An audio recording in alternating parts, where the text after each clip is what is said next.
নমস্কাৰ বন্ধুসকল এবাকাছ লাৰ্ণিংৰ এই নতুন ভিডিঅ'টোলৈ পুনৰ আপোনালোকক স্বাগতম এই ভিডিঅ'টোত আমি আপাৰ বিটছ ব্যৱহাৰ কৰি কেনেকৈ যোগ আৰু বিয়োগ অংক কৰিব পাৰি মানে আমি ইয়াৰ আগলৈকে অকল এবাকাছৰ এই লোৱাৰ বিটছখিনি ব্যৱহাৰ কৰি আমি যোগ আৰু বিয়োগ অংকখিনি কৰিছিলোঁ হয়নে বাৰু এই ভিডিঅ'টোত আমি এই লোৱাৰ বিটছখিনিৰ লগতে আপাৰ বিটছো ব্যৱহাৰ কৰি পেলাই কেনেকৈ যোগ অংক আৰু বিয়োগ অংক এই এবাকাছ টুলছটোৰ সহায়ত কৰিব পৰা যায় তাৰ ওপৰত অনুশীলন কৰিম ঠিক আছে এতিয়া আমি আগবাঢ়ো আমি প্ৰথমতে এবাকাছ টুলছৰ বস্তুটো চাই লওঁ আমি কৈছিলোঁ কি আগতে যে এই লোৱাৰ বিটছ বিলাক যিবিলাক আছে এইবিলাকৰ মান হ'ল 1 ইউনিট পইণ্ট এটো ইউনিট পইণ্টৰ মান হ'ল 0 যেতিয়া এটা লোৱাৰ বিটছ এই ইউনিট পইণ্টৰ ওচৰলৈ যায় তেতিয়া তাৰ মান নিৰ্ধাৰণ হয় না বাৰু ঠিক তেনেকৈ আপাৰ বিটছৰ আমি মান কৈছিলোঁ 5 মানে 5 আৰু এই আপাৰ বিটছ যেতিয়া এই ইউনিট পইণ্টৰ ওচৰলৈ নামি আহিব তেতিয়া তাৰ মান নিৰ্ধাৰণ হয় এই কথাটো সকলো সময়তে মনত ৰাখিব এতিয়া আমি বোৰ্ডত যাওঁ বোৰ্ডত কি প্ৰশ্ন আছে আমি চাই লওঁ বোৰ্ডৰ প্ৰথম প্ৰশ্নটো আছে 5 + 2 - 1 হয়নে বাৰু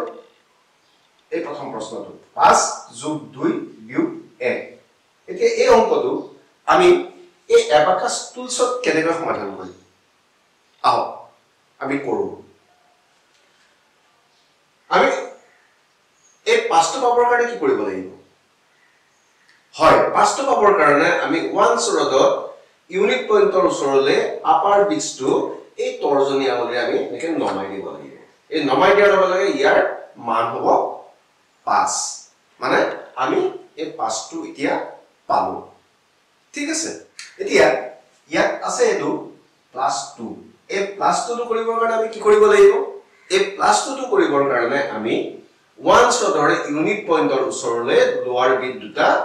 উঠাই দিব লাগিব এতিয়া এই লোৱাৰ বিটটা উঠাই দিয়াৰ লগে লগে ইয়াৰ মান হৈ গ'ল 2 হ'লনে আমি 5টো পালো আৰু 2টো পালো এতিয়া আমি কি কৰিব লাগিব আকৌ -1 আমি আগৰ ভিডিঅ'ত কি কৈছিলো যে প্লাস হ'বৰ কাৰণে ইউনিট পইণ্টৰ ওচৰলৈ বিটছ গুছি আহিব আৰু মাইনাস হ'বৰ কাৰণে ইউনিট পইণ্টৰ ওচৰৰ পৰা বিটছ নামি যাব হয়নে বাৰু এটাকে -1 কৰিবৰ কাৰণে আমি কি কৰিম ইউনিট পইণ্টৰ ওচৰৰ পৰা এই বিটছটো এটা আমি নমাই দিম ঠিক আছে এতিয়া উত্তৰটো আমি কি পালো ইউনিট পইণ্টৰ ওচৰত কি আছে আপাৰ বিটছ এটা আছে আৰু লোৱাৰ বিটছ এটা আছে আপাৰ বিটছৰ মান কিমান 5 লোৱাৰ বিটছৰ মান কিমান 1 এটাকে কিমান হ'ল 5 একে 6 হল আমি উত্তৰ পালো ইয়া 6 ঠিক আছে এতিয়া ইয়াৰ পিছৰ প্ৰশ্নটোলৈ আহক এইটো এই প্ৰশ্নটো কি আছে এই প্ৰশ্নটো আছে 5 + 3 - 5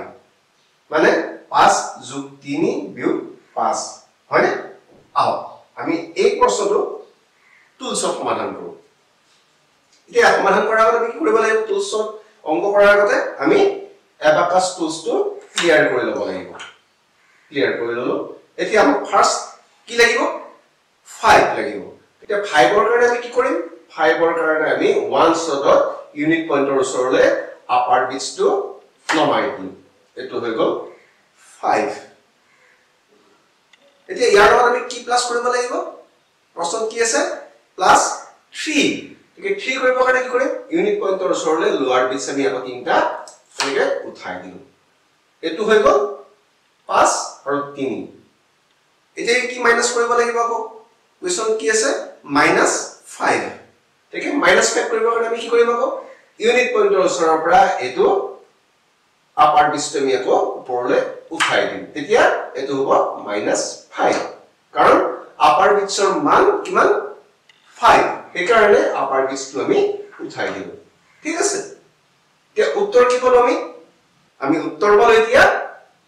ইউনিট পইণ্টৰ ওচৰত কিটা আছে এটা দুটা তিনটা বিটছ আছে এটাকে উত্তৰ হ'ব 3 মানে 3 ঠিক আছে আমি উত্তৰ লিখিম 3 হল এই প্ৰশ্নটোত কি আছে প্ৰশ্নটোত আছে 5 যোগ 1 বিয়োগ 1 ঠিক আছে এই প্ৰশ্নটো এতিয়া আমি আকৌ এবাকাস টুলছত আমি সমাধান কৰিম এতিয়া প্ৰশ্নটো সমাধান কৰাৰ আগতে কি কৰিব লাগিব আমি টুলছটো ক্লিয়াৰ কৰিব লাগিব ক্লিয়াৰ হৈ গ'ল এতিয়া 5 ওপৰৰ কাৰণে আমি কি কৰিব লাগিব ইউনিট পইণ্টৰ ওচৰলে আপাৰ বিটস আমি নমাই দিব লাগিব এটা হয়নে এতিয়া কি হ'ল এটো 5 হ'ল তেয়াৰত কি যোগ কৰিম আমি প্ৰশ্নৰ মতে কি যোগ কৰিব লাগিব 1 যোগ কৰিব লাগিব এতকে আকৌ লোৱাৰ বিটস এটা আমি ওপৰলে উঠাই দিলো এটো লোৱাৰ বিটসৰ মান যেহেতু 1 হয় হ'ল এতিয়া এখিনিলৈকে হ'ল ইয়াৰ পিছত কি কৰিব লাগিব -1 মানে 1 আকৌ বিয়োগ কৰিব লাগিব 1 বিয়োগ কৰিবৰ কাৰণে আমি কি কৰিম ইউনিট পইণ্টৰ ওচৰৰ পৰা এটা বিট লোৱাৰ বিট নমাই দিম এতিয়া উত্তৰ কি পালো ইউনিট পইণ্টৰ ওচৰত কেইটা বিট আছে এটা আপাৰ বিট আছে হয়নে ঠিক আছে আপাৰ বিটৰ মানটো কিমান 5 ঠিক ইউনিট পইণ্টৰ ওচৰত আপাৰ বিট আছে উত্তৰটো আমাৰ কি হ'ব উত্তৰ হ'ব 5 ঠিক আছে উত্তৰ লিখিম ইয়াত 5 ঠিক আছে এতিয়া ইয়াক পিছৰ অন্তিমটো প্ৰশ্ন এইটো প্ৰশ্ন অকমান দীঘলীয়া প্ৰশ্ন প্ৰশ্নটো কি আছে 5 + 4 -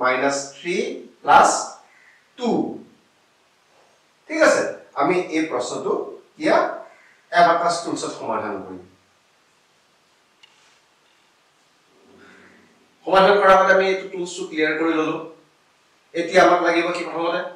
আমাক প্ৰথমতে লাগিব 5 এটো হল 5 ইয়াৰ লগত লাগে কি এতিয়া +4 +4 হবৰ কাৰণে কি কৰিব লাগিব আমি +4 ৰ কাৰণে আমি লোৱাৰ বিট চাৰিটা একে উঠাই দিব লাগিব একেলগে এটো হল +4 ঠিক আছে এতিয়া আমি কি কৰিব লাগিব প্ৰশ্নটো চাপচোন কি আছে প্ৰশ্নটো আছে -3 মানে আমি ইয়াৰ পৰা 3 মাইনাস কৰিব লাগিব 3 বিয়োগ কৰিব লাগিব বিয়োগ কৰিবৰ কাৰণে আমি কি কৰিম ইউনিট পইণ্টৰ ওচৰৰ পৰা আমি তিনটা বিট একেলগে নমাই দিম দিলে এটো বিয়োগ 3 মানে -3 হ'ল এতিয়া ইয়াৰ পিছত আমি কি কৰিব লাগিব ইয়াৰ পিছত আকৌ দিয়া আছে +2 আমি আকৌ 2 যোগ কৰিব লাগিব তাকে 2 যোগ কৰিবৰ কাৰণে আমি কি কৰিম এতিয়া আমি 2 যোগ কৰিবৰ কাৰণে এতিয়া এই যেটো লোৱাৰ বিটস আছে লোৱাৰ বিটসটা আকৌ এনেকে ওপৰলে উঠাই দিম ঠিক আছে এতিয়া আমাৰ অংকটো হৈ গ'ল গোটেই অংকটো আমি কৰিলো এতিয়া অংকটো সমাধান কৰি আমি উত্তৰ কি পালো ইউনিট পইণ্টৰ ওচৰত কিমানটা বিট আছে আপাৰ বিট আছে এটা আৰু লোৱাৰ বিট আছে এটা দুটা তিনটা আপাৰ বিটৰ মান কিমান আপাৰ বিটৰ মান হ'ল 5 আৰু লোৱাৰ বিট 1 2 3 মানে 3 5 6 7 8 এতিয়া আমাৰ উত্তৰ কি হ'ব ইয়াৰ উত্তৰ হ'ব